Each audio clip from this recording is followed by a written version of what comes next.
आजच्या या नक्षत्रासाठी बऱ्याच कमेंट होत्या. तर आजचं नक्षत्र आहे श्रवण नक्षत्र. तर तुमचा जन्म श्रवण नक्षत्रात झाला असेल तर हा व्हिडिओ शेवटपर्यंत नक्की पहा. तर नमस्कार मंडळी, मी सुप्रिया. आजच्या आपल्या नक्षत्र वृक्ष रांगोळी सिरीजच्या 22व्या भागामध्ये तुम्हा सर्वांचं खूप स्वागत. आजचं रांगोळीसाठीचं नक्षत्र आहे श्रवण नक्षत्र आणि त्याचा आराध्य वृक्ष आहे रुई. हे झाड सगळ्यांच्याच परिचित आहे. तर याला धार्मिक दृष्ट्या सुद्धा खूप महत्वाचं स्थान आहे आणि त्याची फुलं पानं देवाच्या पूजेसाठी विशिष्ट वेळेस वापरले जातात. रुईच्या पानांपासून आणि फुलांपासून नैसर्गिक सौंदर्य आपल्याला दिसून येते. ते पान तोडल्यानंतर पांढरा चीक निघतो. कठीण परिस्थितीत सुद्धा सहज वाढणारी रुई सहनशीलता आणि टिकून राहण्याचे प्रतीक म्हणून सुंदर अर्थाने आपल्याला पाहता येते.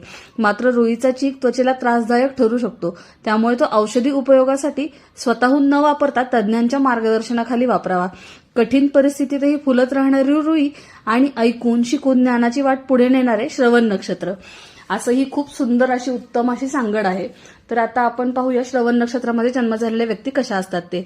या व्यक्ती उजळ रंगाच्या असतात. यांच्या वयाचा अंदाज बांधणे कठीण असते. सर्व गुण संपन्न, सेवाभावी पण गंभीर स्वभावाच्या असतात.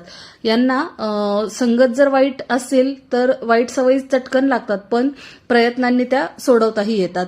आणि तुम्हाला तुमच्यामध्ये हे गुण आढळतात का हे मला नक्की सांगा. आणि पेजवर नवीन असाल तर फॉलो करायला विसरू नका. युट्यूबवर पाहत असाल तर चॅनल सबस्क्राईब करा. आणि भेटूया आपण अशाच आपल्या पुढच्या नक्षत्रासह पुढच्या एका छान अशा वृक्षाचे गुणधर्म जाणून घेण्यासाठी. तोपर्यंत आपल्या चॅनलशी जोडलेले राहा आणि तुमच्या प्रतिसादाबद्दल सगळ्यांचे मनापासून आभार. धन्यवाद.